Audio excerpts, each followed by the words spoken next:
রব্বুল আলামিন বলছেন, ইযাস সামাউ ফাতারাত ওয়া ইযাল কাওয়াকিবু ইনতাসারাত ওয়া ইযাল বিহারু ফুজ্জিরাত ওয়া ইযাল কুবুরু বু'থিরাত আলিমাত নাফসুম মা কদ্দামাত ওয়া আখারাত।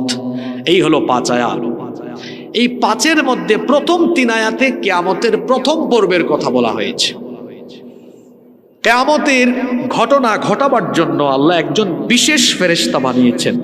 সেই ফেরেশতার নাম হলো ইসরাফিল। জোরে বলেন তো, সেই ফেরেশতার নাম কি? এই ফেরেশতাকে আল্লাহ আদেশ করবেন, সিংহাধ্বনি বাজাও। জুমার দিনে সূর্য যেদিন পশ্চিম দিগন্ত থেকে উদিত হবে, সেই দিন হবে কিয়ামতের দিন। সেদিন আল্লাহ ওই ফেরেশতাকে বলবেন, তুমি সিংহাধ্বনি বাজাও।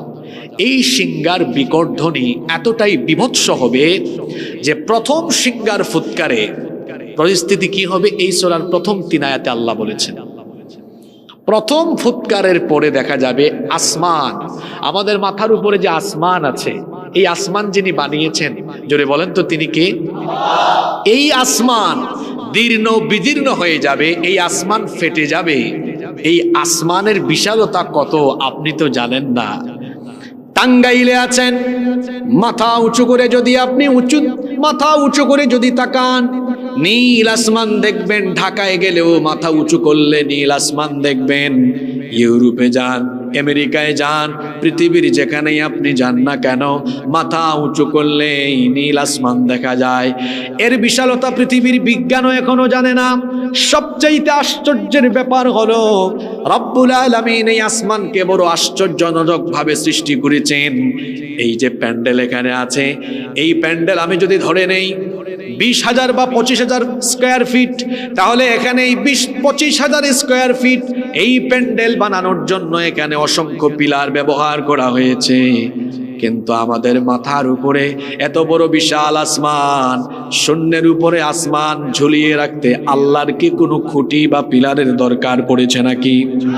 রব্বুল আলামিন কোরআনে কারীমের 13 নম্বর সূরা সূরাতুর রা'দের 2 নম্বর আয়াতে বলছেন, আল্লাহুল্লাযী রাফা'আস সামাওয়াতি বিগাইরি আমাদিন তারাউনাহা সুম্মা ইসতাওয়া আলাল আরশ। তোমাদের মাথার উপরে দৃশ্যমান কোনো খুঁটি ছাড়া, পিলার ছাড়া শূন্যের উপরে সুবিস্তৃত সুউচ্চ আসমানকে যিনি ঝুলিয়ে রেখেছেন তিনি কে? সেই আল্লাহ আসমানকে এমনি এমনি বানান নাই, একটা কারণও আমরা জানতে চাইলাম। আল্লাহ মাথার উপরে তুমি আসমান কেন স্থাপন করেছ? রব্বুল আলামিন কোরআন কারীমের 21 নম্বর সূরা সূরাতুল আম্বিয়া এর 32 নম্বর আয়াতে জবাব দিয়ে দিলেন, ওয়াজআলনাস সামাআ সাকফাম মাহফুযা। আল্লাহ তাআলা বলছেন, তোমাদের মাথার উপরে আসমানকে আমি সুরক্ষিত ছাদ বানিয়েছি। কি বানিয়েছি? The sky has been built as a roof for the protection of the earth. মাথার উপরে এই আসমানকে আল্লাহ তাআলা পৃথিবীবাসীর সুরক্ষার জন্য সুরক্ষিত ছাদ বানিয়েছেন। আচ্ছা, আপনাদের বাসা বাড়িতে ছাদ অথবা টিনের চাল আছে না নাই? কেন দিয়েছেন আপনারা? শীতকালে যেন কুয়াশা না পড়ে, গ্রীষ্মকালে যেন রোদের তাপ না লাগে, বর্ষাকালে যেন বৃষ্টি না পড়ে। যদি আপনার এই ছাদ বা চাল না থাকতো, তাহলে আপনার এই বাসা বসবাসের সম্পূর্ণ অনুপযোগী হয়ে যেত। আপনি এখানে বসবাস করতে পারতেন না। আপনার বাসা বাড়িতে যেমন আপনার সেফটি, সিকিউরিটি, প্রোটেকশনের জন্য, বসবাস করার জন্য মাথার উপরে এই বাড়িতে চাল দরকার, ছাদ দরকার, ঠিক তেমনি ভাবে সুবিশাল এই পৃথিবীতে যারা বসবাস করছে, মানুষ ছাড়াও তো এখানে পশু আছে, উদ্ভিদ আছে, প্রাণী আছে, গাছপালা আছে, এই সবার জন্য তো একটা সিকিউরিটি, একটা সেফটি এবং প্রোটেকশনের দরকার। কারণ হলো পৃথিবীর উপরিস্থিত বায়ুমণ্ডলের উপরে তো ভয়ানক উল্কাপিণ্ড আছে। কোনো একটি উল্কা যদি পৃথিবীতে পতিত হয়, পৃথিবীতে কোন একটা উল্কা যদি পড়ে যায়, তাহলে পৃথিবীর মানুষ তো দূরের কথা, আরো যা যা আছে পৃথিবীতে সব কিছু উল্কাপিণ্ড পড়া মাত্রই জলে পুড়ে ছারখার হয়ে যাবে। এগুলো যেন নিচের দিকে পতিত হতে না পারে, পৃথিবীতে আসতে না পারে, জমিনে যেন পড়তে না পারে। আল্লাহ তাআলা এই পৃথিবীবাসীর প্রোটেকশনের জন্য আসমানকে সুরক্ষিত ছাদ বানিয়ে দিয়েছেন। সুবহানাল্লাহ পড়েন। এ ধরনের আসমান কি আল্লাহ একটা বানিয়েছেন? আমরা বললাম আল্লাহ তাহলে আপনি কয়টা বানিয়েছেন? আল্লাহ কত সুন্দর জবাব দিলেন, আল্লাযী খালাকা সাবআ সামাওয়াতিন তিবাকা, তিনি 7 আসমান স্তরে স্তরে বানিয়েছেন। আসমান কয়টা? কথা বলতে হবে, জোরে বলেন কয়টা? ইসরাফিল আলাইহিস সালাম আল্লাহর হুকুম পাওয়ার পরে সিংহায় ফুৎকার দিবেন কয়বার? সবাই বলেন কয়বার? প্রথমবার সিংহায় যখন তিনি ফুৎকার দিবেন অবস্থা তখন কি হবে? রব্বুল আলামিন বলছেন, আল্লাহ তাআলা কোরআনে কারীমে কত সুন্দর করে বলছেন, وَنُفِخَ فِي الصُّورِ فَصَعِقَ مَنْ فِي السَّمَاوَاتِ وَمَنْ فِي الْأَرْضِ إِلَّا مَنْ شَاءَ اللَّهُ। আল্লাহ তাআলা বলছেন প্রথমবার যখন সিংহায় ফুৎকার দেওয়া হবে, নিকৃষ্ট চরিত্রের লোকদের উপরে কিয়ামত আপতিত হবে, তখন তাদের কানের পর্দা ফেটে গিয়ে বেহুশ হয়ে তারা মারা যাবে। এই যে আমি জানি না কতগুলো মাইক এখানে চলছে, এই মাইকের আওয়াজ আমাদের কারো কানের পর্দা ফাটাতে পারছে না। চিন্তা করেন, একটু গভীরভাবে উপলব্ধি করার চেষ্টা করেন। ইসরাফিল সিংহার মধ্যে প্রথমে ফুৎকার দিবে একবার, ওই একটা সিংহার ফুৎকারে তখন পৃথিবীতে বেঁচে থাকা প্রত্যেকটি মানুষের কানের পর্দা ফেটে গিয়ে বেহুশ হয়ে মরে যাবে। আল্লাহু আকবার! কি বিভৎস, কত সাংঘাতিক সেই সিংহার ফুৎকার! শুধু কানের পর্দা নয়, আল্লাহ তাআলা বলছেন আসমান সমূহ আর জমিন একটা ফুৎকারের পরে ধ্বংস হয়ে যাবে, লন্ডভন্ড হয়ে যাবে। আল্লাহ তাআলা সূরা মুজাম্মিলে আরো সুন্দর করে বলেছেন, ইয়াউমা তারজুফুল আরদু ওয়াল জিবালু ওয়া কানাতিল জিবালু কাসীবাম মাহিলা। পাহাড় সহ জমিন ভয়ঙ্কর ভাবে কেঁপে উঠবে, একটা সিংহার ফুৎকারে তামাম দুনিয়া একসাথে কেঁপে উঠবে, ভূকম্পন অনুভূত হবে। সূরা জিলজালের প্রথম আয়াতে আল্লাহ বলছেন, ইদা যুলজিলাতিল আরদু জিলজালাহা, যখন পৃথিবীকে প্রবল ভাবে প্রকম্পিত করা হবে। আমরা বললাম আল্লাহ কেমন হবে সেটা? আল্লাহ বললেন, ইয়া আইয়ুহান নাসুত্তাকু রাব্বাকুম ইন্না যালজালাতাস সাআতি শাইউন আযীম।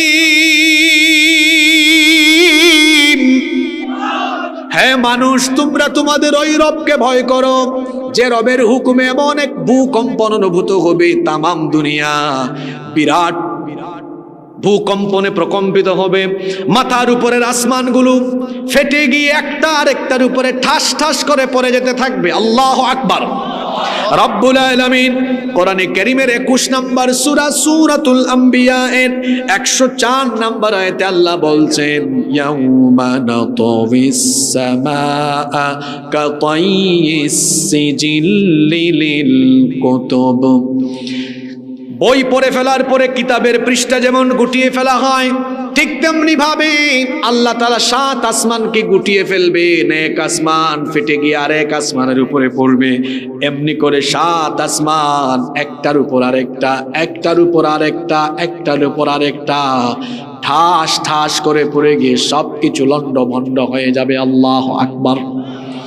এরপরে আল্লাহ বলছেন, ওয়া ইযাল কাওয়াকিবু ইনতাসারাত, আর যখন তারকাগুলো বিক্ষিপ্তভাবে খসে পড়বে, তারকাগুলো বিশাল বিশাল তারকা, এগুলো ঝরে পড়বে, খসে পড়বে।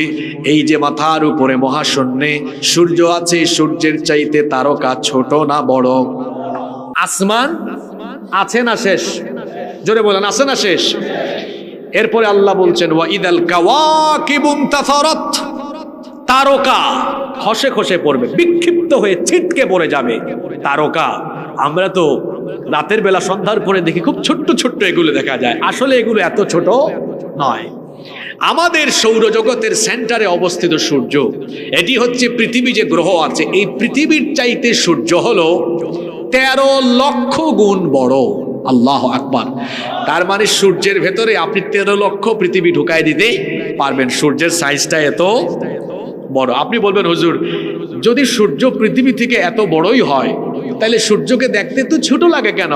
আমরা তো কক্সবাজারে গেলে সূর্যাস্তের টাইমে হাত এমনি দিলে মনে হয় আমার হাতের ভিতর দিয়ে সূর্য অস্ত যায়। আসলে বড় জিনিস যত উপরে থাকে, নিচে থেকে দেখতে সেটাকে তত ছোট লাগে। ফর এক্সাম্পল, আপনি ঢাকা এয়ারপোর্টে যাবেন, দেখবেন বড় বড় বিমান আছে সেখানে, আছে না? যেমন বোয়িং 777, 787 বা আরো আপডেট মডেলের অনেক বিমান বিদেশ থেকে আসে না? ইমারত আছে, সৌদি এয়ারলাইন্স আছে, কাতার, কুয়েত এয়ারলাইন্স। আমাদের দেশে তো সব একেবারে সর্বাধিক আপডেট বিমানগুলো আসে। আপনি দুবাই এয়ারপোর্টে নামলে দেখবেন কত আপডেট মডেলের বিমান আসে। রানওয়েতে এগুলো দেখা যায় কত বড় বড় বিশাল, কিন্তু আপনার বাড়ির উপর দিয়ে যখন বিমান যায় তখন কি এটাকে এত বড় লাগে? একদম ছোট লাগে না? পাখির মতো লাগে। তার মানে বড় জিনিস উপরে উঠলে ওইটা দেখতে নিচ থেকে কি লাগে? সূর্যকে আপনার কাছে এত ছোট লাগে কেন জানেন?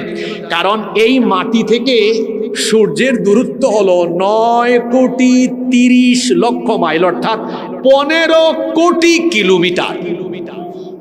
আল্লাহ আকবার বলেন। বিমানটা মাত্র 40,000 ফিট, 50,000 ফিট উপরে, আর আপনার সূর্য কত? 15 কোটি, বলেন না 15 কোটি কি কিলোমিটার? 15 কোটি কিলোমিটার থেকে যে আপনি এটা দেখেন, এটাই তো বড় কথা। আল্লাহু আকবার। এই সূর্য পৃথিবীর চাইতে কত লক্ষ গুণ বড়? 13 লক্ষ গুণ বড়। যে তারকা আপনার কাছে ছোট লাগে, তার মানে ওইটার দূরত্ব আরো বেশি। অ্যাস্ট্রোনমি ম্যাগাজিন তথ্য প্রকাশ করেছে, পৃথিবীর বিজ্ঞানীরা বর্তমান সময়ে আমাদের মহাশূন্যের সর্বশেষ যে তারকা পর্যন্ত তারা পৌঁছাতে পেরেছেন এবং সেটার বিশালতা তারা পেয়েছেন। তাদের গবেষণা অনুযায়ী তারা বলেছেন যে এটার নামও তারা দিয়েছেন YU স্কুটি, এবং তারা বলছেন যে এটি হলো সূর্যের চাইতে আরো 500 কোটি গুণ বড়। সুবহানাল্লাহ কইতে পারলেন না আপনারা? সূর্য পৃথিবীর চেয়ে 13 লক্ষ গুণ বড়। আর সূর্যের চাইতে বিজ্ঞান তো এখনো বেশি দূরে যেতে পারে নাই। যতটুকু গিয়েছে তারা পেয়েছেন এখনো পর্যন্ত সূর্যের চেয়ে বিশাল তারকা, যেটা তাদের জানা মতে সূর্যের চাইতে আরো 500 কোটি গুণ। এর চেয়ে বড় তারকা তো নাই। জোরে বলেন, আছে না নাই? কিন্তু বিজ্ঞান ওই পর্যন্ত এখনো যেতে পারে নাই। ভবিষ্যতে গেলে তারা বলবে। এ ধরনের তারকা কি মহাশূন্যে একটা দুইটা? জোরে বলেন, হাজার হাজার কোটি। ইসরাফিলের সিঙ্গার ফুৎকার কত বিভৎস, কত ডেঞ্জারাস, কত মারাত্মক। এক সিঙ্গার ফুৎকারে আসমান তো ফেটে যাবেই, ওই বিরাট বিরাট সাইজের তারকাগুলো ফেটে গিয়ে টুকরা টুকরা হয়ে চতুর্দিকে ছিটকে পড়বে। আল্লাহু আকবার। কি ভয়াবহ অবস্থা আপনি চিন্তা করতে পারছেন? এর পরের আয়াতে আল্লাহ বলছেন ওয়া ইদাল বিহারু ফুজ্জিরাত, সাগর ফেটে যাবে। অন্য আয়াতে আল্লাহ এর আগের সূরায় বলেছেন যে সাগরের মধ্যে আগুন লাগিয়ে দেওয়া হবে। আপনারা কি আমার কথা শুনতেছেন? আচ্ছা, এক সূরায় বলা হয়েছে সাগর ফেটে যাবে, আর আরেক সূরায় বলা হয়েছে সাগরে আগুন লেগে যাবে। কথা একরকম না দুই রকম? একরকম না দুই রকম? কোরআন বুঝার একটা মজা হলো, কোরআনের এক আয়াতের তাফসীর পাওয়া যায় অন্য আয়াতে। এটা বড় সায়েন্টিফিক কথা। আজকের বিজ্ঞানও বলছে যে পানির মূল উপাদান হলো অক্সিজেন আর হাইড্রোজেন। একটি জ্বালাতে সাহায্য করে, আরেকটি নিজেই জ্বলে। এই দুইটা একসাথে হলে কি হয়? দাউ দাউ করে জ্বলে ওঠে। আগেই বলেছিলাম ইসরাফিলের সিঙ্গার ফুৎকারের পরে পৃথিবীতে একটা ভূমিকম্প হবে। জোরে বলেন তো কি হবে? ইসরাফিলের সিঙ্গার ফুৎকারে যখন ভূমিকম্প হবে তখন সাগরের যে পানি আছে, পানির নিচের যে মাটি আছে, এই ভূ অভ্যন্তর এরকম আমার দিকে তাকান, ফেটে যাবে। ফেটে যাওয়ার কারণে সাগরের পানি নিচে নামবে। এখন নিচে নামার আগে কথাগুলো বুঝেন। সাগরের ভূ অভ্যন্তর ফেটে যাবে। মাটির নিচে কি? বিজ্ঞানীরা বলছেন এই ভূ অভ্যন্তরে আছে, মাটির নিচে আছে উত্তপ্ত লাভা। যা টকবক করছে, উত্তপ্ত লাভা। ইসরাফিলের সিঙ্গার ফুৎকারের পরে যখন ভূ অভ্যন্তর ফেটে গিয়ে পানি নিচের দিকে নেমে লাভার সাথে মিশ্রণ ঘটবে, পানি সেদিন তার মূল উপাদানে ফিরে যাবে, অক্সিজেন আর হাইড্রোজেনে মিলিত হয়ে যাওয়ার পরে আহা কি বিভৎস অবস্থা, সাগরে সেদিন দাউ দাউ করে আগুন জ্বলে উঠবে। আল্লাহু আকবার। এটা হলো ইসরাফিলের সিঙ্গার ফুৎকারের প্রথম ফুৎকারের পরবর্তী অবস্থা। আপনাদের কষ্ট হচ্ছে? এরপরে কি হবে? আমি তো 3 আয়াত বললাম, এরপরের 2 আয়াতে আল্লাহ বলছেন এটা হলো সিঙ্গার দ্বিতীয়বার ফুৎকারের পরবর্তী অবস্থা। প্রথম ফুৎকারের পরে আসমান জমিন যা আছে সবকিছু লন্ডভন্ড হয়ে যাবে, কিছুই থাকবে না। এজন্য আল্লাহ তাআলা বলেছেন কুল্লু মান আলাইহা ফান ওয়া ইয়াবকা ওয়াজহু রাব্বিকা যুল জালালি ওয়াল ইকরাম। সবকিছু ফান হয়ে যাবে, ক্ষয় হয়ে যাবে, লয় হয়ে যাবে, লন্ডভন্ড মেসাকার হয়ে যাবে। কেবলমাত্র একজন মহামহিয়ান সত্তা অবশিষ্ট থাকবেন, আর যিনি কেবল অবশিষ্ট থাকবেন, গলার আওয়াজ বড় করে বলেন তিনি কি? সেই আল্লাহ ছাড়া আর কিছুই থাকবে। এবার আল্লাহ বলবেন ইসরাফিল তুমি এবার সিংহায় দ্বিতীয়বার ফুৎকার দি, তোমার দায়িত্ব তুমি কমপ্লিট করো। ইসরাফিল আলাইহিস সালাম এবার দ্বিতীয়বার সিংহায় ফুৎকার দিবেন। দ্বিতীয়বার সিংহায় ফুৎকার দেওয়ার পরে পরিস্থিতি কি হবে আল্লাহ তাআলা বলছেন সূরা জুমারের ভেতরে। আল্লাহ বলছেন সুম্মা নুফিখা ফীহি উখরা ফাইযা হুম কিয়ামুন ইয়ানযুরুন। অতঃপর দ্বিতীয়বার সিংহার যখন ফুৎকার দেওয়া হবে, কবর উন্মোচিত হয়ে যাবে, কবরগুলো একটার পর একটা খুলতে থাকবে, কবর খুলে যাবে, মানুষ কবর থেকে উঠতে থাকবে। আল্লাহ এই কথা এই সূরার 4 নম্বর আয়াতে বলেছেন ওয়া ইদাল কুবুরু বুসিরাত। আর কবর খুলে যাবে। সূরা আদিয়াতে আল্লাহ বলেছেন আফালা ইয়ালামু ইযা বুসিরা মা ফিল কুবুর।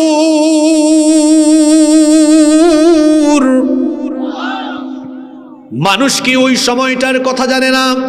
যখন কবর খুলে দেওয়া হবে, কবর থেকে মানুষ উঠতে থাকবে, সেই দিন আপনারা আমরা সবাই কেমনে উঠবো শুনেন।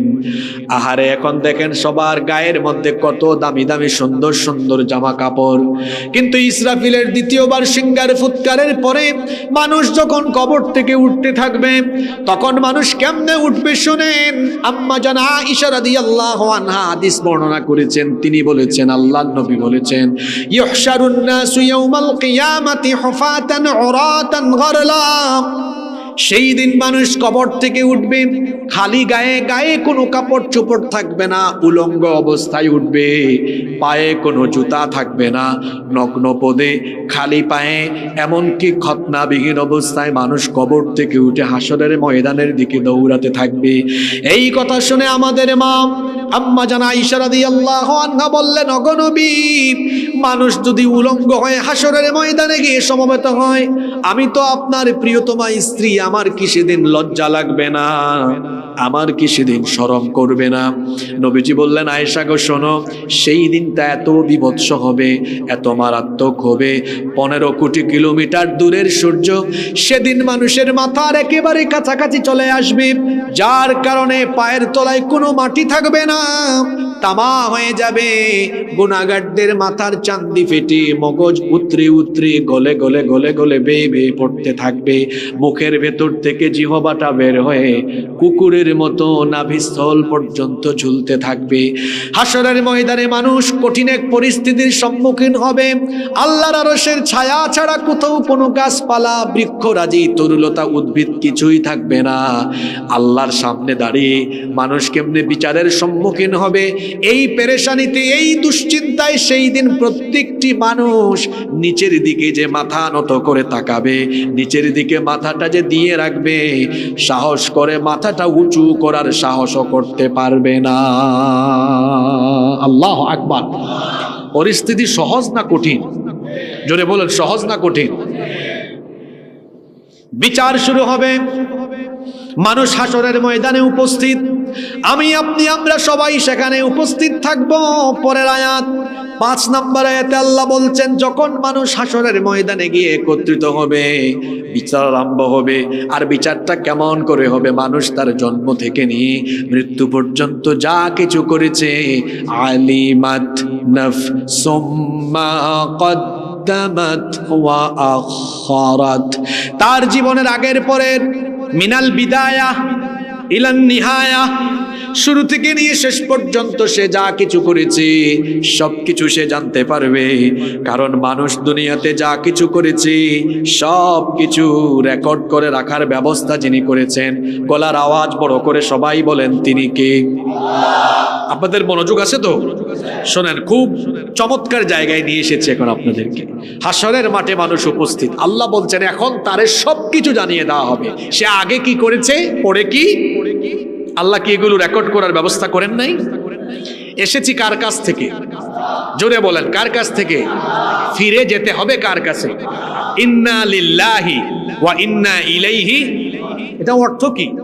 ইন্না লিল্লাহ, নিশ্চয়ই আমরা কার, ওয়া ইন্না ইলাইহি রাজিউন, আর নিশ্চয়ই আমরা তার কাছে ফিরে। আমরা অর্থ বুঝি না, খালি পড়ি।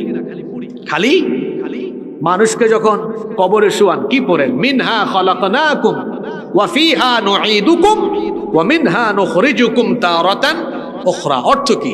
মিনহা খলাকনাকুম, এই মাটি থেকে তোমাদেরকে সৃষ্টি করা হয়েছে। ওয়া ফিহা নুঈদুকুম, এখানে তোমাদেরকে ফিরিয়ে দেওয়া হচ্ছে।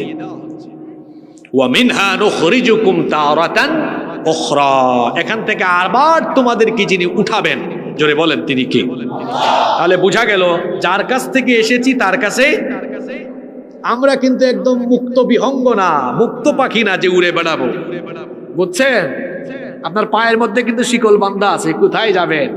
যখন আল্লাহর নির্ধারিত সময় ফুরিয়ে যাবে, ফাইদা জাআ আজালুহুম লা ইস্তাখিরুনা সাআতান ওয়ালা ইস্তাকদিমুন, নির্ধারিত সময় যখন আসবে কাল বিলম্ব হবে না, 1 মিনিট পরেও না, 1 মিনিট এক টান দিয়ে আবার আল্লাহ তার কাছে নিয়ে যাবেন। তাহলে এসেছি কার কাছ থেকে? জোরে বলেন, এসেছি কার কাছ থেকে? ফিরে যাব কার কাছে?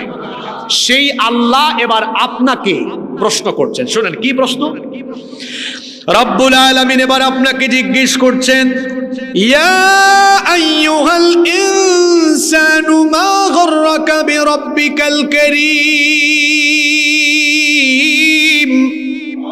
হে মানুষ তাহলে বলো কোন জিনিস তোমাকে তোমার মহান রব সম্পর্কে ধোঁকায় ফেলে রাখলো?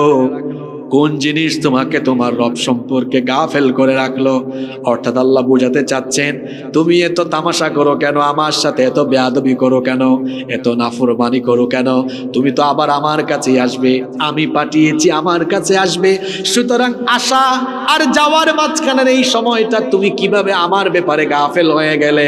আজান হয় তুমি নামাজে আসো না, আমার হুকুম তুমি মানো না, আমি যেটা বলি তুমি সেটা করো না, আমি যেটা নিষেধ করলাম তুমি সেটা থেকে বিরত থাকো না।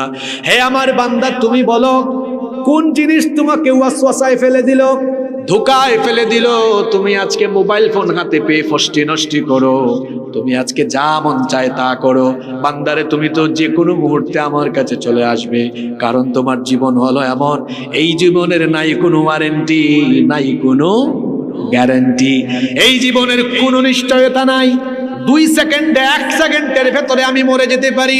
সে আল্লাহ বলছেন তুমি তো আমার কাছে আসবে, আমার কাছে তোমাকে হিসাব দেওয়া লাগবে। তাহলে কেন তুমি আমার সম্পর্কে এত গাফেল হয়ে গেলে? কেন তুমি আমার বিধিবিধানকে অবহেলা করো? কেন তুমি আমার সাথে নাফরমানি করো? অথচ আমি তোমার সেই আল্লাহ। আল্লাহ পরের আয়াতে বললেন, আল্লাযী খালাকাকা ফাসাওয়াকা ফাআদালাক ফি আইয়ি সূরাতিন মা শাআ রাক্কাবাক। অথচ আমি তোমার সেই আল্লাহ। আল্লাহ তার পরিচয় দিচ্ছেন, যিনি তোমাকে সৃষ্টি করেছেন। শুধু সৃষ্টি করেননি, তিনি তোমাকে সুঠাম এবং সুসামঞ্জস্যপূর্ণ করেছেন। আল্লাহ বলছেন, বান্দা তুই কেমনে আমার সাথে নাফরমানি করিস, কেমনে আমার বিধান তুই লঙ্ঘন করিস, অথচ তুই কিছুই ছিলে না, আমি তোকে কিছু একটা বানালাম, আমি আল্লাহ তোকে সৃষ্টি করলাম, তোর মনে নাই?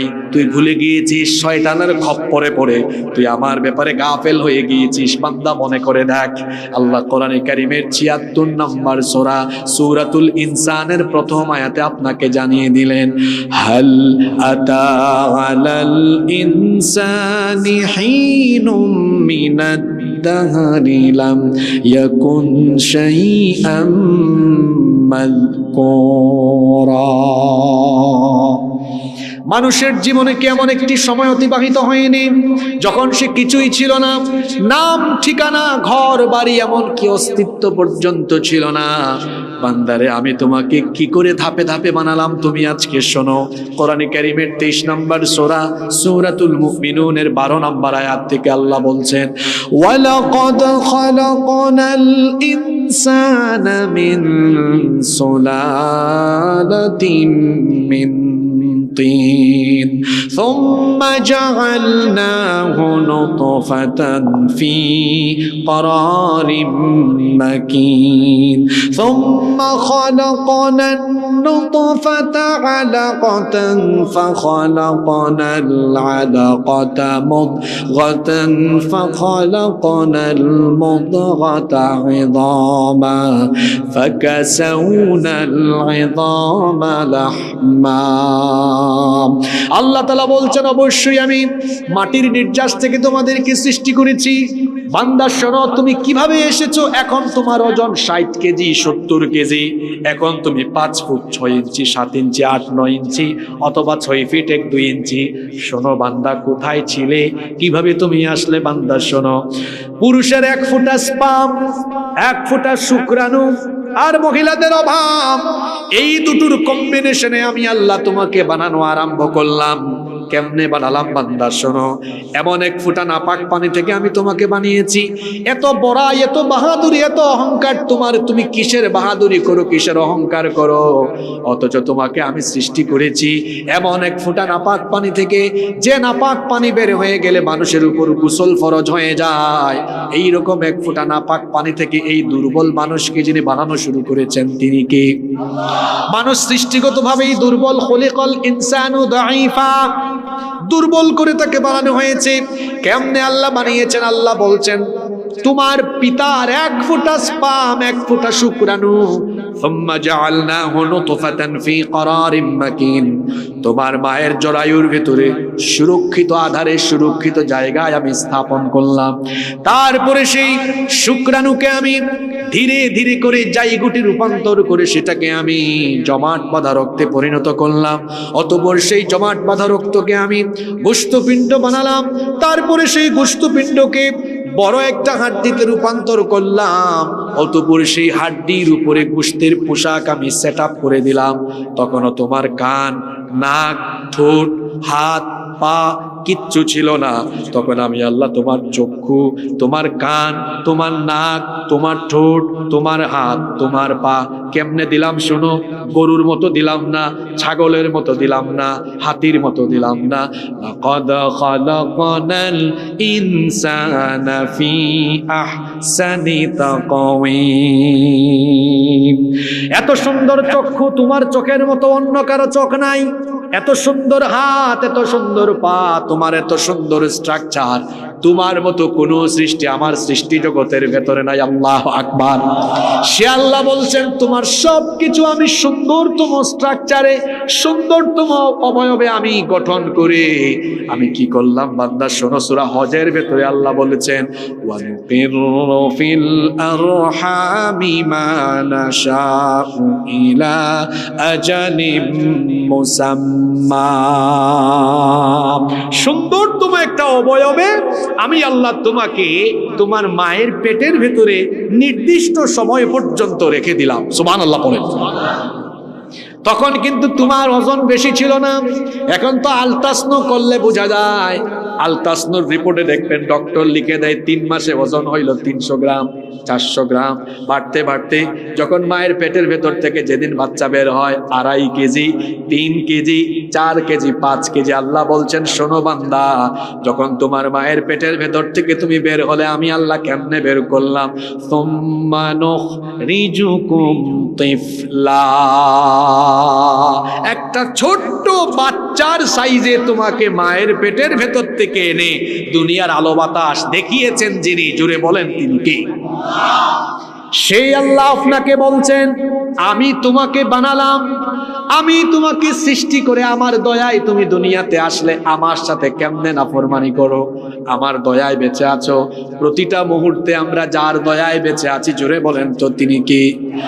আল্লাহর দয়া, আল্লাহর নেয়ামত যদি আমরা গণনা আরম্ভ করি তাহলে বলেন তো গুনতে গুনতে কি শেষ করা যাবে নাকি?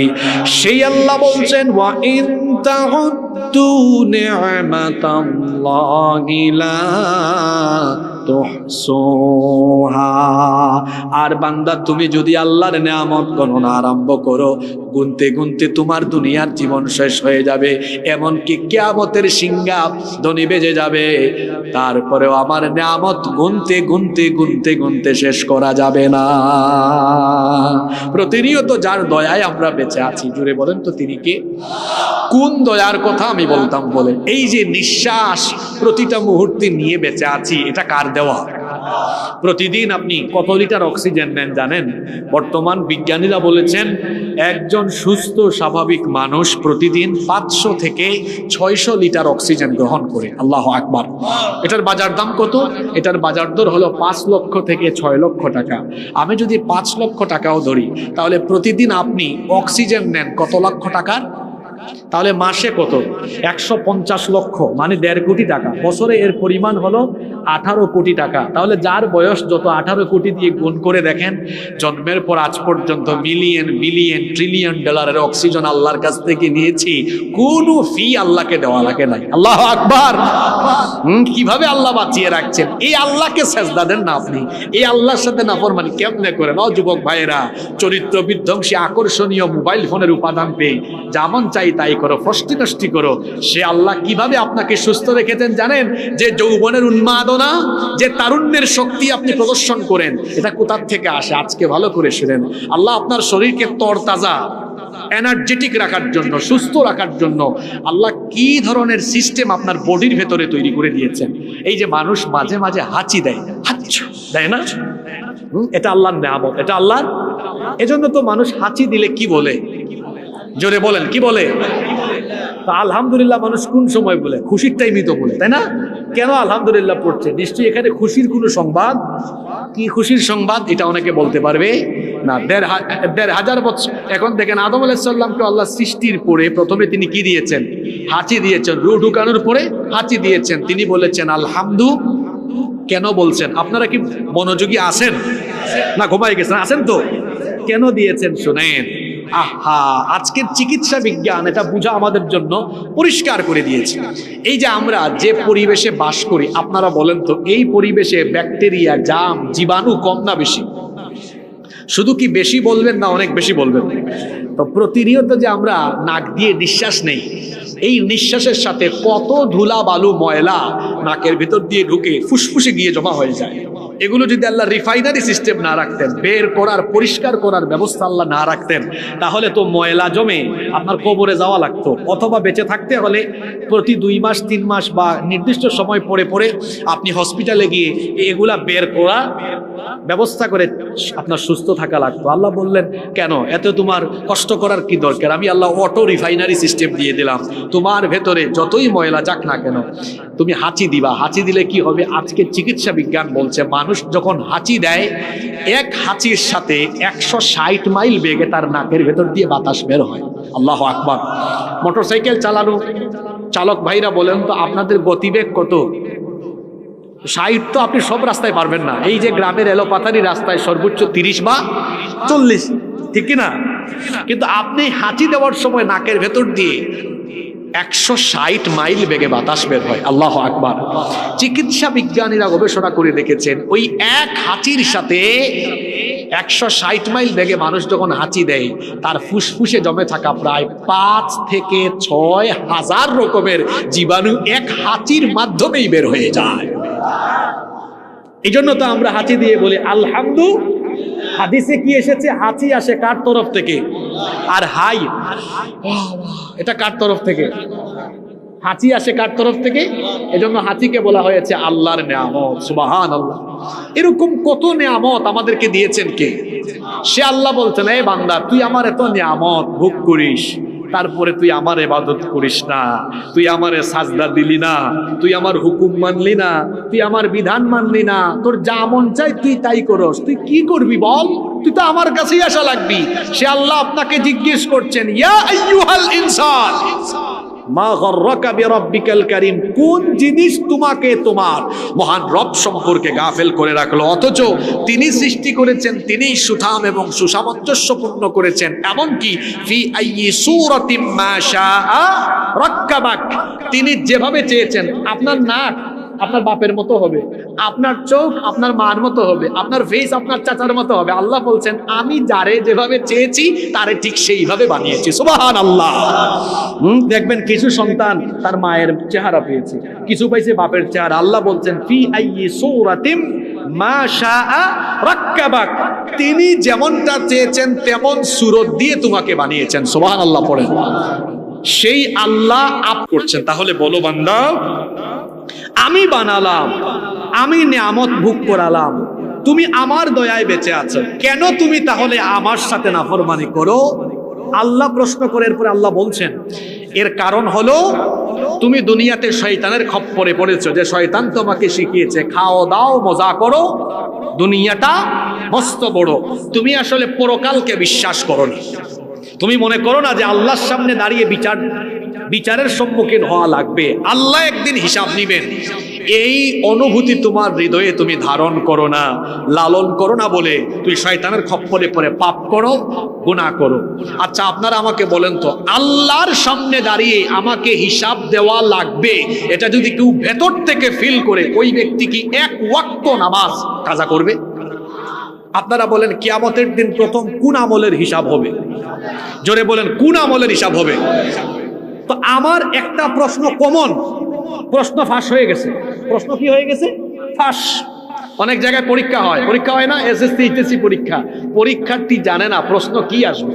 জানে কিন্তু আমরা কিয়ামতের প্রথম প্রশ্ন জানি। আল্লাহ প্রশ্ন ফাঁস করে দিয়েছেন, আউট করে দিয়েছেন। প্রথম প্রশ্ন হবে কিসের ব্যাপারে? জোরে বলেন, কিসের ব্যাপারে? এতগুলো মানুষ এখানে আসছে, অনেকে এশার নামাজটা পড়ে আসে নাই। কেন আসে নাই? তার অন্তর দিয়ে এটা ফিল করে না যে আমি যে মরে যাব, মরার পরে আল্লাহ জীবিত করে আবার বলবেন, এই হিসাব দেয়, হিসাব দে। এটা ভেতর থেকে সে ফিল করতে পারে। আমরা মরার পরে আল্লাহ আবার জীবিত করতে পারবেন কিনা? আসতে বললেন কেন? পারবেন কিনা? ভাবতে পারে, হুজুর কেমনে পারবেন? আমাদের গুরুস্থানে কবরস্থানে দেখি 100 বছর আগের মানুষ মরে গিয়েছে, কবর খুঁড়েন তো কিছুই পাবেন না, পচে গেছে, গলে গেছে। আল্লাহ এটারে কেমনে আবার জীবিত করবেন? না, এটা আল্লাহর দ্বারা সম্ভব না, অসম্ভব। এমনি এমনি অনেকে বলছেন আর কি। আচ্ছা, একটু বুঝাই দিই, আমার হাতে এটা কি?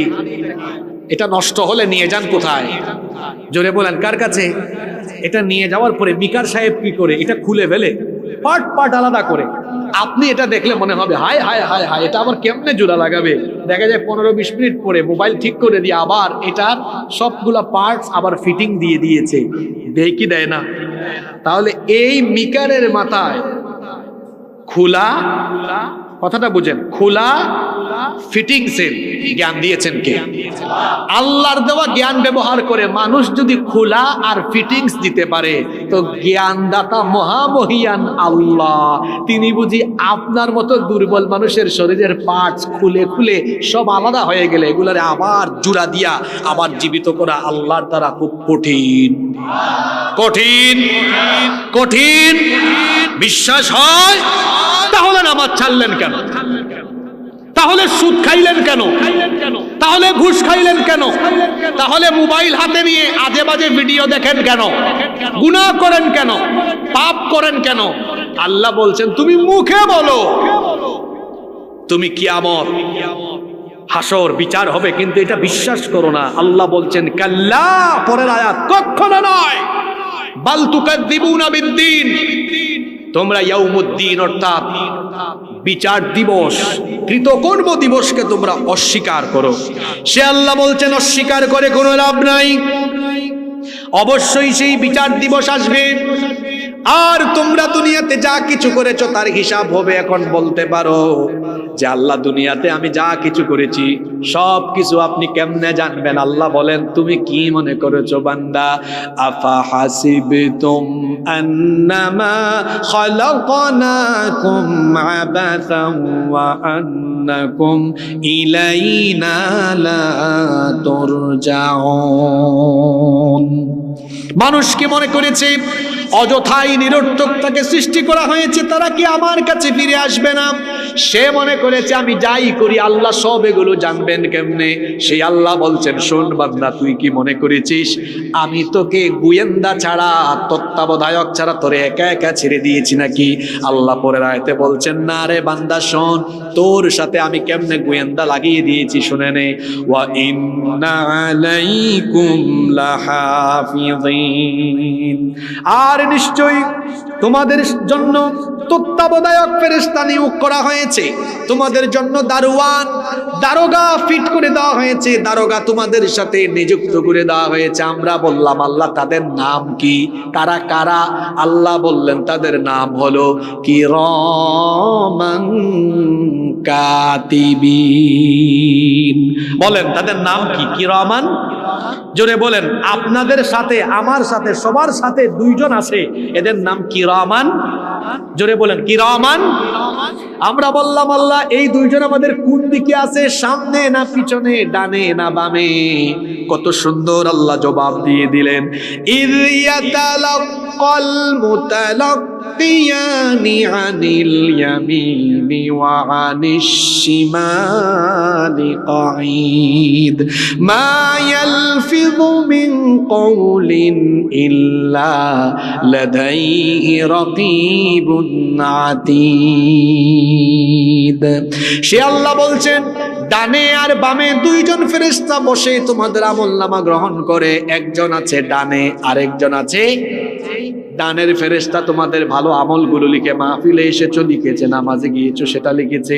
আর বামের ফেরেশতা তোমাদের বদ আমল লিখে, কোথায় চুরি করেছো, ডাকাতি করেছো, জিনা করেছো, বদমাইশি করেছো, কোথায় কোন আকাম কুকাম করেছো, সব বামের ফেরেশতা লিখে। বান্দা তুমি কি মনে করেছো তোমার জবান দিয়ে কোনো কথা বের হবে আর আমি আল্লাহ সেটা রেকর্ড করব না?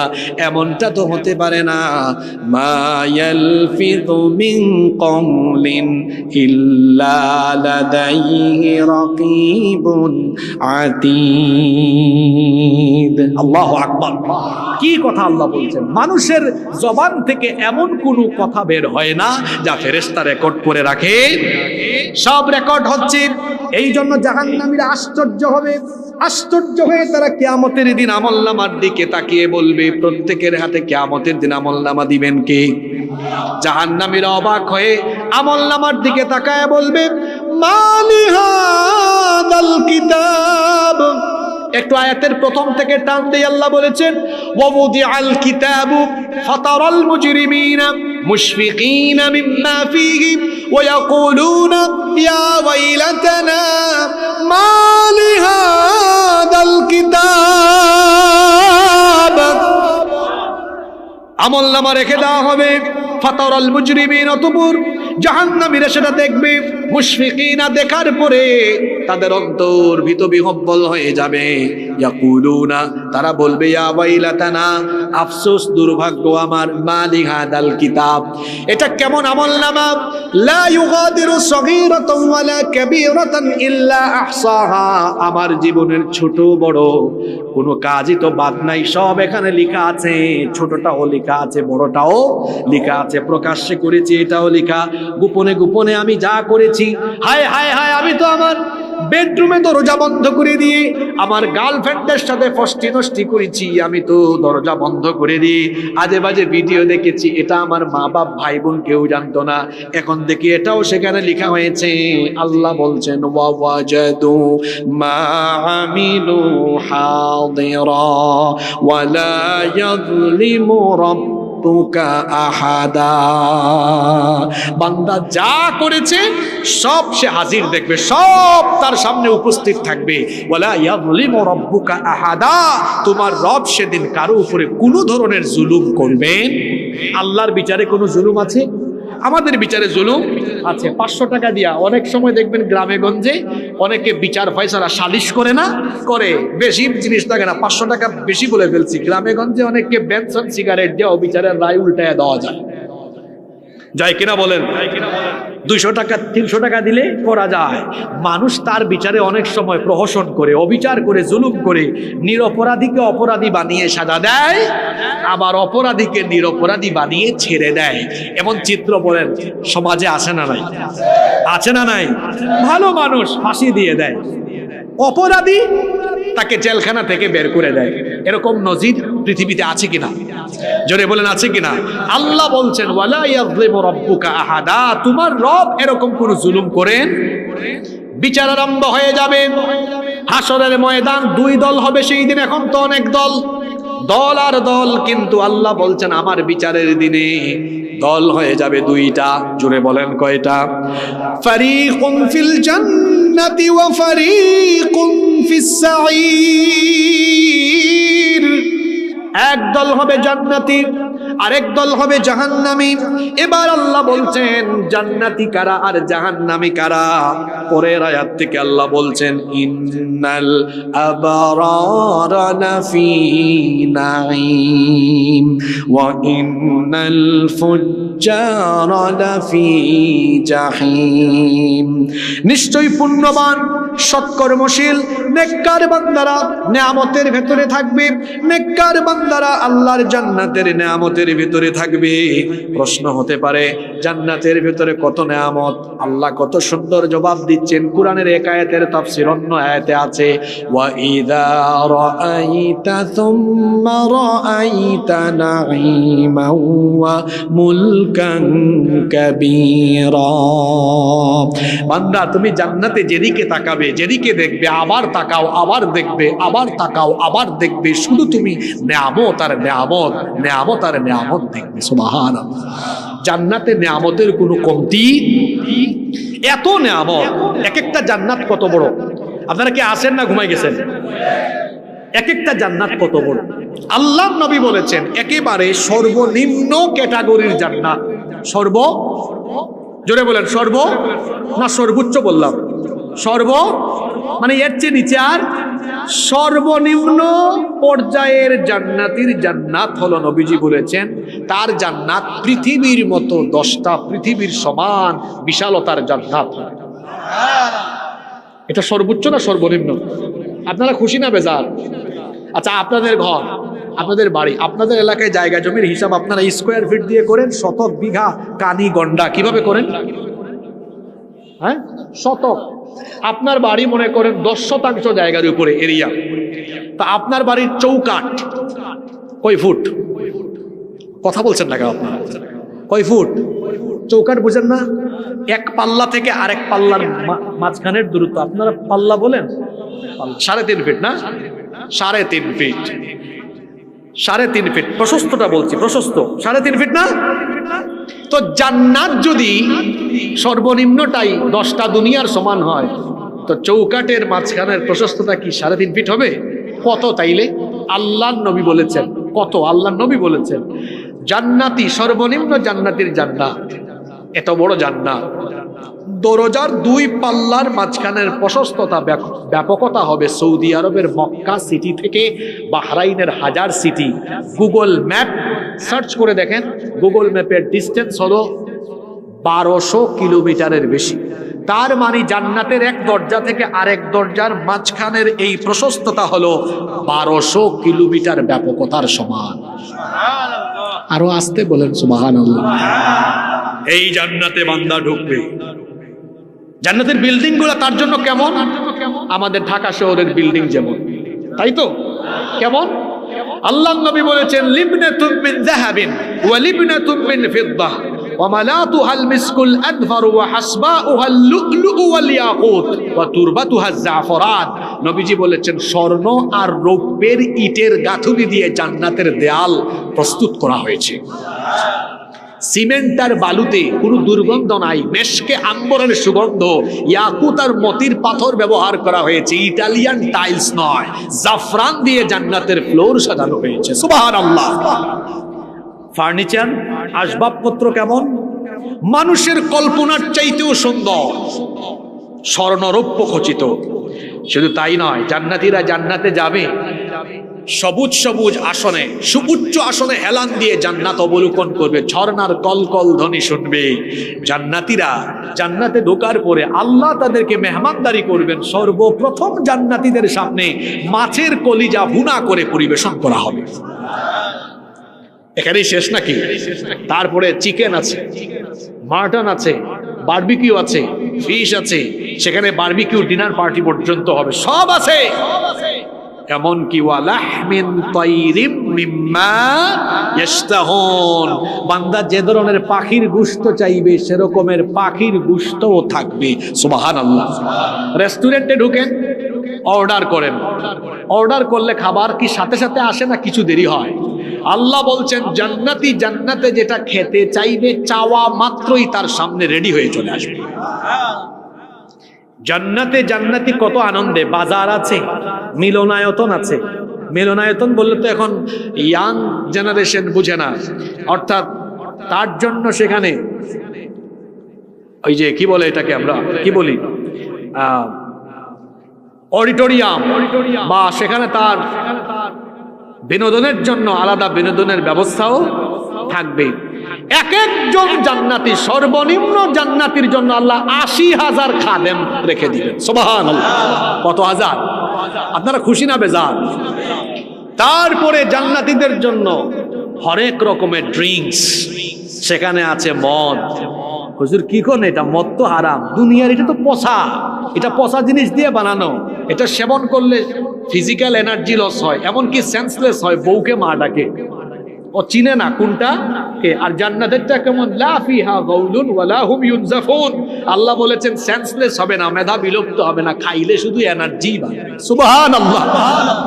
এটা কোথায় আছে কোরআনে? মাসালুল জান্নাতিল্লাতী ওয়াইদাল মুত্তাকুন ফিহা আনহারুম মিন খামরিল লাযযাতিল লিশ-শারিবিন ওয়া আনহারুম মিন মাইন গায়রি আসিন, মিষ্টি পানির ঝর্ণা, ওয়া আনহারুম মিন আসালিম মুসাফফা, মধুর ঝর্ণা। শুধু তাই নয়, ওয়া আনহারুম মিন লাবানিল লাম ইয়াতাগায়্যার তা'মুহু, এমন দুধের ঝর্ণা যে দুধের স্বাদ বিনষ্ট হয় না। সুবহানাল্লাহ। বিনষ্ট হয় না মানে কি? আপনার বাড়িতে আজকে গাভী থেকে দুধ দহন করে আজকে যদি না খাইয়া রেখে দেন, কালকে কি দুধের স্বাদ থাকবে না দধি হয়ে যাবে? জোরে বলেন। দধি হয়ে যাবে। আর জান্নাতের দুধের ঝরনায় দুধ দুধই থাকবে। সুবহানাল্লাহ। আর কি আছে? আল্লাহ বলছেন কি রে বান্দা, জানিস নাকি তোর জন্য সেখানে আমি হুর রেখেছি, ওয়াজাওয়াজনাহুম বিহুরিন আইন। এদের চোখের দিকে তাকালেই তুই প্রেমে পড়ে যাবি, কারণ তাদের চক্ষু এমন সুনয়না, সুশ্রী, সুহাসিনী, সুকেশিনী, সুভাষিনী, সুস্নিগ্ধা, এক একজন হুর, তুমি তার সুগন্ধে পাগল হয়ে যাবে, তুমি তার চোখের দিকে তাকালে প্রেমে হাবুডুবু খাবে। আল্লাহু আকবার। এমন সুনয়না, ডাগর ডাগর চক্ষু বিশিষ্ট যুবকরা হাসতেছে, যুবকরা হাসতেছে।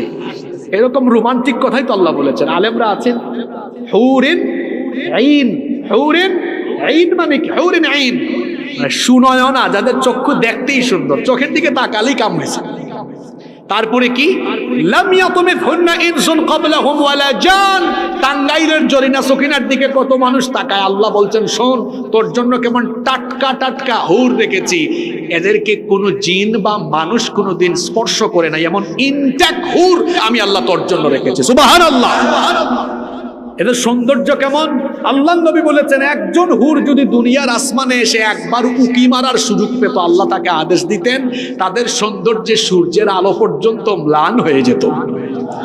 এরা যদি তাদের আঁচল একটু নাড়া মারত দুনিয়ার আসমানে এসে, এরকম একটু নাড়া মারত, একটু হালকা করে, আল্লাহ নবী বলেছেন দুনিয়ার পূর্ব থেকে পশ্চিম পর্যন্ত মেশকের সুগন্ধিতে ভরে যেত। সুবহানাল্লাহ। কি নেই জান্নাতে? হ্যাঁ নেই, তিনটা জিনিস জান্নাতে নাই। কয়টা জিনিস নাই? আপনারা বলবেন হুজুর এত জিনিস আছে আবার নাই কোনটা? এক নাম্বার, জান্নাতে কোনো গ্যাস্ট্রিক নাই, আলসার নাই, ক্যান্সার নাই, পেটে ব্যথা, মাথা ব্যথা, কোনো ধরনের রোগ বালাই। দুই নাম্বার, জান্নাতে কোনো বুড়া হওয়ার সুযোগ। এই যে আমার চাচা দাদা চুলদারি পেকে গিয়েছে, আল্লাহ আপনাদেরকে জান্নাতে দেওয়ার সময় 30 বছরের যৌবন দিয়ে জান্নাতে ঢুকায় দিবেন, সুবহানাল্লাহ। আরেকটা জিনিস জান্নাতে নাই, তিন, কোনো মৃত্যু, কোনো মৃত্যু, কোনো মৃত্যু সেখানে লা ইয়াদুকুনা ফিহাল মাউত, লা ইয়াদুকুনা ফিহা ইল্লাল মাউতাতাল উলা। দুনিয়ার মতো মৃত্যু আর সেখানে হবে। এই রকম নিয়ামত কাদের জন্য? কাদের জন্য? এই সূরা আল্লাহ বলছেন ইন্নাল আবরারা লাফি নাঈম। এই নিয়ামত হলো শুধু নেককারের জন্য। জোরে বলেন কার জন্য? তাহলে দুনিয়ায় নেক করার দরকার আছে না নাই? সবচাইতে বড় নেক আমলের নাম হলো নামাজ। সবচেয়ে বড় নেক আমলের নাম কি? ফরজ নামাজ যে ছেড়ে দেয় সে কবিরা গুনাহ করে, এমনকি সে কুফরিতে নিমজ্জিত হয়ে যায়। আল্লাহর হাবিব বলেছেন মান তারাকা সালাতাম মুতাআম্মিদান ফাকাদ কাফারা। যে ব্যক্তি ইচ্ছে করে নামাজ ছেড়ে দেয় সে আল্লাহর সাথে কুফরি করে। বাইনাল আবদি ওয়া বাইনাল কুফরি তারকুস সালাত। আল্লাহর বান্দা আর কাফিরের মধ্যে পার্থক্য হলো নামাজ ছেড়ে দেওয়া। আমরা মুমিন না অন্য কিছু? দেখছেন সাহস করে কইতে পারে নাই তারা, আমরা মোমেন না অন্য কিছু? কয় হুজুর কোয়া লাগবে নাকি? আমার বাপ না আমি রাখছে আব্দুল মোমেন। আমার দেশে অনেক মানুষের নামের সাথে কামের কোনো মিল। বাবা নাম রেখেছে ফজর আলী, এই ফজর আলীর ফজর হয় না, প্রতিদিন ঘুম থেকে 10টায় উঠে। নাম রেখেছে জোহর আলী, জোহরের নামাজে যায় না। নাম রেখেছে রমজান আলী, রমজান মাসে দুপুরবেলা গাঞ্জা টানে। নাম রেখেছে কুরবান আলী, সামর্থ্য আছে কুরবানি। নাম হলো ইমান আলী, ইমান আলীর সব কাজে বেঈমানি। এরকম আছে না নাই? কয় হুজুর আমি তো মুমিন, এটা কি বলা লাগবে? আমার নাম শুনে আপনি বুঝেন না? আপনার নাম আইডি কার্ডে আব্দুর রহমান, আব্দুল কুদ্দুস, আবুল কালাম যেটাই থাকুক না কেন, নামাজ ছেড়ে দিলে আল্লাহর খাতায় মুমিন হিসাবে রেজিস্ট্রেশন করতে পারবেন না। যে ব্যক্তি নামাজে যায় না তার দুর্বল ইমান তো তারে ঘর থেকে বের করে মসজিদে আনতে পারে না। এর দুর্বল ইমান তারে কেমনে জান্নাতে নিবে? হুর তো বহুত দূরে, অত জান্নাতের গন্ধ, জান্নাতের গন্ধ। আপনারা জান্নাত চান কি চান না? এবার একটা আশার বাণী শোনায়, খালি দুঃখের কথা বললে তো হবে না। যুবকরা চায় হুজুর একটু আশা দেন, আশা আশা। যুবক ভাইরা আশা চান না? একটু আশা দিয়ে দিই। আশাটা কি? আপনারা জান্নাত চান কি চান না? জোরে বলেন চান কি চান না? দেখছেন হাত উঠাই ফেলছে, হাত নামান। আল্লাহ দিতে চান, দিতে চান। এই জন্য আল্লাহ একবার না, দুইবার না, তিনবার না, চারবার না, 5 বার বলেন আপনাকে আয় না নামাজে, তোর সাথে একটু কথা বলি, একটু তোর সাথে প্রেমের আলাপ করে তুই আমারে সাজদা দিবি, আর যাওয়ার সময় আমার কাছ থেকে জান্নাতের চাবিটা নিয়ে নিবি। সুবহানাল্লাহ। জান্নাতের চাবি হলো, জান্নাতের চাবি হলো, এই চাবিটা দেওয়ার জন্য আল্লাহ আপনাকে কয়বার ডাকে? আপনার প্রতি আল্লাহর মায়া কম না বেশি? মায়া কম হলে তো একবার ডাক দিত। ডাক দেয় কয়বার? এখানে একটা বিল্ডিং আছে, এটাতে ঢুকতে চান যদি আপনি, এটা যদি তালা দেওয়া থাকে আপনি ঢুকতে পারবেন? আল্লাহ তো জান্নাত আপনার জন্য বানায়া রেডি করে রাখা দিছে, আপনি ঢুকবেন। ওই যে দরজাই বললাম, মক্কা থেকে এই কি বলে, মক্কা থেকে হাজার শহর পর্যন্ত, বাহরাইনের হাজার সিটি পর্যন্ত এত বিশাল প্রশস্ত স্যার, গেট রেডি, শুধু তালা দেওয়া আছে। আল্লাহ বলতেছেন আয় না, আয়। ডেইলি কয়বার? ডেইলি কয়বার? আয় না, আয় 5 বার আয়, আমার কাছে আয়, আমারে সাজদা দে, মসজিদে আয়, আমার কাছে হাজিরা দে, আর যাওয়ার সময় তোর জন্য যে রেডি করে রাখছি ওই জান্নাতের চাবিটা আমার কাছ থেকে নিয়ে নে। সুবহানাল্লাহ। যুবক ভাইরা সেই চাবি আনতে প্রতিদিন নামাজে যেতে হবে কয়বার? কয় হুজুর আমি এখন কেন যাবো? চুলদারি পাকুক, সাদা হোক, তারপর যাবো। আপনি যে চুলদারি আপনার পাকবে এর কোনো নিশ্চয়তা আছে? নিশ্চয়তা আছে? Keep in your mind, there is no serial of death. মৃত্যুর কোনো সিরিয়াল যে পরে আসছে সে আগে চলে যেতে। তাইলে আমরা আজ থেকে নামাজ ছাড়বো না, এই ওয়াদা আল্লাহর সাথে করা যায়? ওয়াদা, ওয়াদা কারা কারা রাজি? হাত তুলে। ইমাম সাহেব হুজুর আপনি দেখা রাখেন, বলেন আল্লাহ আমাদেরকে কবুল করে। হাতগুলো নামান। তাইলে আল্লাহ জান্নাতের নিয়ামত রেখেছেন কাদের জন্য? নেককারদের জন্য। আমি বলছিলাম বিচারের দিনে ভাগ হবে কয়টা, দল হবে কয়টা? এক দলের পরিচয় পেয়ে গেলাম, আর এক দল কোনটা আল্লাহ পরের আয়াতে বলছেন, ওয়া ইন্নাল ফুজ্জারা লাফি জাহিম। আর পাপাচারীরা, দুরাচারীরা, বদকার ব্যক্তিরা জাহিমে থাকবে। আমরা বললাম আল্লাহ জাহিম এটা কেমন জায়গা? সূরা নাজিয়াতে আল্লাহ জবাব দিয়ে দিলেন, ফাআম্মা মান তাগা ওয়া আসারাল হায়াতাদ দুনিয়া ফাইন্নাল জাহিমা হিয়াল মাওয়া। দেখছেন কুরআনের একটা আয়াতের ব্যাখ্যা অন্য আয়াতে কত সুন্দর দেওয়া হয়েছে। আল্লাহ বলছেন অতএব যারা আল্লাহর সাথে সীমা লঙ্ঘন করে আর দুনিয়ার জীবনকে প্রাধান্য দেয়, প্রায়োরিটি দেয়, ফাইনাল জাহিমা হিয়াল মাওয়া, জাহিম জাহান্নাম তাদের আবাসস্থল রেখেছেন কে? তাহলে এই দুনিয়ায় কোনো ধরনের বদ কাজ, পাপের কাজ করা যাবে না। আমাদের জন্য দুনিয়াটা বড় নয়। আল্লাহ বলছেন বাল তুতিরুনাল হায়াতাদ দুনিয়া ওয়াল আখিরাতু খায়রুন ওয়া আবকা। তোমরা দুনিয়ার জীবনকে প্রাধান্য দাও, অথচ আখিরাত হলো তোমাদের জন্য উত্তম আবাসস্থল। সেই আখিরাতের জন্য এই দুনিয়াকে তোমরা আমার পথে কাজে লাগাও। এই যে কিয়ামতের দিন ভাগ হয়ে যাবে কয়টা? আস্তে বলবেন না, জোরে বলেন কয়টা?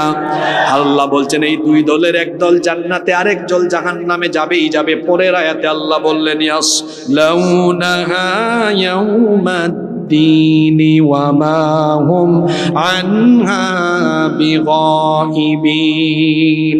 তাদেরকে বিচার দিবসে সেখানে প্রবেশ করানো হবে, সেখানে তারা কেউ উপস্থিত থাকতে পারবে না। এবার আল্লাহ প্রশ্ন করছেন ওয়া মা আদরাকা মা ইয়াউমুদ্দিনি সুম্মা মা আদরাকা মা ইয়াউমুদ্দিন। অতএব আপনি কি জানেন বিচার দিবস কি? প্রশ্নটা গুরুত্বপূর্ণ, এজন্য আল্লাহ দুইবার করেছেন সুম্মা মা আদরাকা মা ইয়াউমুদ্দিন। অতঃপর আপনি কি জানেন বিচার দিবস কি? আল্লাহ নিজে প্রশ্ন করে নিজেই জবাব দিয়ে দিলেন। সেই দিনটা হলো এমন, ইয়াউমা লা তামলিকু নাফসুন লিনাফসিন শাইআন ওয়াল আমরু ইয়াউমা ইযিন লিল্লাহ। সেই দিন কেউ কারোর জন্য কোনো কিছু করার ক্ষমতা রাখবে না। সেই দিন অথরিটি, সভরেন্টি, ক্ষমতা একমাত্র যার হাতে থাকবে তিনি কে? আল মুলকু ইয়াউমা ইযিনিল হাক্কু লিররাহমানি ওয়া কানা ইয়াউমান আলাল কাফিরিনা আসীরা। সেই দিন কর্তৃত্ব, ক্ষমতা একমাত্র রহমানের হাতে থাকবে, আর কাফিরদের জন্য সেই দিনটা হবে বড় কঠিন। 19টা আয়াতের সংক্ষিপ্ত তাফসীর আমরা শেষ করলাম। শিক্ষা আমি বলবো, বলার জন্য আমাকে 2 মিনিট সময় দিতে হবে। আপনারা কেউ উঠবেন না, কেউ যারা দাঁড়িয়ে আছেন তারাও যাবেন না। 2টা মিনিট কথা বলবো। আপনারা কি আমাকে সুযোগটা দিবেন? সুযোগটা দিবেন? আচ্ছা, আগে বলেন, মনে কষ্ট পাবেন না তো? এতগুলা মানুষ আসছিল, খেয়াল করছিলেন? আমারে যদি প্রথম উঠাইয়া দিতেন, সব মানুষ মন ভইরা শুনতো। আগামী থেকে মাহফিলে বক্তা দাওয়াত করে আনলে হুজুররে আগে দিবেন, এরপর আরো কিছু অতিথিরা আসে না, পরে দিয়ে যে আপনারা বলেন, দেখা যাবে গো মানুষ কতক্ষণ বৈশা বৈশা শুনে। ঠিক আছে কথা? মূল কথা শোনার জন্য পিক আওয়ার লাগে। পিক আওয়ার, পিক আওয়ার বুঝেন? পিক আওয়ার বাংলায় বলে বোঝায়া, মানে একদম তরতাজা ব্রেইন লাগবে, মানে একদম ফ্রেশ ব্রেইন নিয়ে বসেছে, বলবে আর শুনবে আর বুঝবে। বসতে বসতে যদি ব্রেন বুথা হয়ে যায়, এটা এরপরে ভালো কথা বললো ওইটা আর ভালো লাগে না। এই যে আমরা কথা বললাম 1.5 ঘন্টা, এখানে কি আমরা কোরআন হাদিসের বাইরে কোনো কথা বলেছি? এই এত সুন্দর সুন্দর কথাগুলো শোনার জন্য মানুষের এই মনোযোগটা শেষে থাকে না কেন জানেন? ওই যে বসতে বসতে তাহলে ভূতা বানাই ফেলছি আমরা। বিজ্ঞানও তো বলে, ওনাদের কথা বাদ দেন, আমি আমার কথা বলি। আমার একটানা কেউ 50 মিনিট বললে 51 মিনিট থেকে আমার মনোযোগ থাকবে। যেমন আমরা ইউনিভার্সিটিতে পড়াশোনা করেছি, মাদ্রাসায় পড়েছি, ইউনিভার্সিটিতেও পড়েছি। এই জন্য আমাদের লেকচার পিরিয়ড সাজানো হয় 45 মিনিট বা 50 মিনিট পর পর টিচার কি হয়, চেঞ্জ হয়। ইউনিভার্সিটিতে দেখা যায় এক রুমে ক্লাস হয় না, এক এক ইউনিভার্সিটির এক এক সিস্টেম। আমরা দেখতাম আমাদের ইউনিভার্সিটিতে রুম চেঞ্জ হইতো, মনে করেন সকাল 10টা থেকে 10টা 50 এই স্যার এই রুমে, এরপরে ওই যে আরেক রুমে যাবে, হাইটা হাইটা যাবে, প্রকৃতি দেখবে, 5-10 মিনিটের একটা গ্যাপ রাখা হয় যে তার এই ক্লান্তিটা কি হয়, চলে যায়। এখন ক্লাস হইলো 301 নাম্বার রুমে, পরবর্তী ক্লাস, প্রথম ক্লাস ছিল 9টা থেকে 9টা 50, পরবর্তী ক্লাস 10টা থেকে 10টা 50 306 নাম্বার রুমে, অথবা 508 নাম্বার 5 তলায় উঠে। ওই যে বের হয়ে একটু হাঁটবে, দেখবে তার ব্রেনটা কি হয়ে যাবে, এক টানা যদি থাকে ও কত লোড নিবে বলেন? বেশি লোড নেওয়া যায়? যায় না। এজন্য মাহফিলগুলোতে আমরা মানুষকে কোরআনের কথা বোঝাতে হলে একটু আমরা সিস্টেমটাকে আপডেট করা লাগবে। আপনারা এই জন্য আমরা তো সবসময় বলি আমাদেরকে একটু আগে উঠাই দেন, অন্যান্য মেহমানদেরকে কি দেন, পরে দেন। মূল টাইমগুলো অন্যরা খাই ফেললে পরে আর আসলে এই সময়গুলো, আপনাদেরকে আমার কথা কষ্ট পাচ্ছেন নাকি? হ্যাঁ, কষ্ট পাচ্ছেন? এই সমস্যাটা বিভিন্ন জায়গায় হয়। আমার বাড়ি সিলেটে, আলহামদুলিল্লাহ আমার সিলেটে এই সিস্টেমটা নাই। খুব সুন্দর, রাত 10টা-11টার আগে মাহফিল শেষ। এজন্য সিলেটে গেলে মনের তৃপ্তি নিয়ে কথা বলতে পারি। আপনাদের এই অঞ্চলগুলোতে আসলে কিছু কিছু জায়গা, আপনারা তো যাই হোক তাও আমার উপর দয়া করছেন, আজকে বহুত দয়া করছেন, আপনাদেরকে ধন্যবাদ। 10:30টায় দিয়েছেন, অনেক জায়গায় 11টায় দেয়। আমি নিজেও ক্লান্ত, শ্রোতারাও। আমি যে কথাগুলো বলেছি আমার সাথে আপনারা একমত না দ্বিমত? একমত না দ্বিমত? আসেন আমরা একটু নিজেদেরকে পরিবর্তন করি। আমার কথায় কেউ যদি কষ্ট পান দয়া করে আমাকে ক্ষমা করে দিবেন। এবার আসেন, এই 19টা আয়াতের তাফসীর আমরা শুনলাম, কিছু শিক্ষা নিয়ে বাড়ি যাই। 2 মিনিট বসবো, মোনাজাত করে আমরা একসাথে উঠবো ইনশাআল্লাহ। শিক্ষা কি? শিক্ষা হলো এক, আমাদের এই জীবন যে কোনো সময় যে কোনো মুহূর্তে ফুরিয়ে যাবে, বাদাম খাইতে খাইতে শেষ হয়ে যাইতে পারে। এই জীবনের কোনো ওয়ারেন্টি নাই, গ্যারেন্টি নাই। এজন্য এই জীবনটাকে বড় করে দেখা যাবে না, আর এই জীবনের জন্য যা মন চায় তাই করা যাবে। 2 নম্বর শিক্ষা হলো, যেহেতু আল্লাহর কাছ থেকে এসেছি আল্লাহর কাছে ফিরে যাব, দুনিয়ায় যতদিন থাকবো হুকুম মানব কার? 3 নাম্বার, কোনো গুনাহ করব না, কোনো গুনাহ করব। 4 নাম্বার, নেক আমলে আমরা প্রতিযোগিতা করব। আর আজকে তো ওয়াদাই করলাম সবচেয়ে বড় নেক আমল হলো নামাজ। কয়েকটা নসিহত করে যাই, নামাজ ছাড়বো না, আব্বা আম্মার সাথে বেয়াদবি করব না, সুদ ঘুষ বা কোনো হারাম উপার্জনে নিজেকে সম্পৃক্ত করব না, কারণ হারামখোরের কোনো ইবাদত কবুল হয়। 5 নাম্বার শিক্ষা হলো, 5 নাম্বার শিক্ষা হলো যে আমাদের প্রত্যেকের সাথেই তো দারোয়ান ফেরেশতা আছে। এই জন্য গোপনে গোপনে গুনাহ করার ব্যাপারে আমরা সতর্ক থাকবো। এই যে যুবকেরা, আমি এটা বিশেষ করে আমার যুবক তরুণ ছাত্র ভাইদেরকে বলি, এই যে চরিত্র বিধ্বংসী আকর্ষণীয় উপাদান, এটা পাইয়া একাকী নীরবে নিভৃতে তার রুমে যেমন চাই তাই করে। আমার একা রুমে আমি কি করি কেউ জানে না, কিন্তু যিনি জানেন তিনি কে? যাদের হৃদয়ে আছে আল্লাহর ভয়, তারা কবু পথ ভুলে যায় না। আল্লাহর প্রেম ছাড়াই দুনিয়ায় কারো কাছে কোনো কিছু চায় না, কারো কাছে কোনো কিছু চায় না। রাতের বেলা এই মোবাইলে তাহাজ্জুদ করে যুবকরা 3টা-4টা পর্যন্ত মোবাইলেই থাকে, মোবাইলটা রেখে দেন। রাতের আধারে যারা সিজদাতে রয়, দু চোখের অশ্রুতে নদী যেন বয়। রাতের আধারে যারা সিজদাতে রয়, দু চোখের অশ্রুতে নদী যেন বয়। ছলনার হাত ছানি যত আসুক, পেছনে ফিরেও তাকায় না, পেছনে ফিরেও তাকায় না। যাদের হৃদয়ে আছে আল্লাহর ভয়, তারা কভু পথ ভুলে যায় না। আল্লাহর প্রেম ছাড়াই দুনিয়ায় কারো কাছে কোনো কিছু চায় না। কারো কাছে কোনো কিছু চাই না। রাতের আধারে সাজদা দিব কাকে? আল্লাহ তৌফিক দেন। এই 5টা শিক্ষা নিয়ে আমরা যদি বাস্তব জীবনে কাজে লাগাতে পারি, তাহলে এত টাকা খরচ করি মাহফিলের আয়োজন সফল হবে, সার্থক হবে ইনশাআল্লাহ। সূরা ইনফিতার থেকে যত কথা বলেছি, আল্লাহ আমাদের সবাইকে আমল করার তৌফিক দান করেন।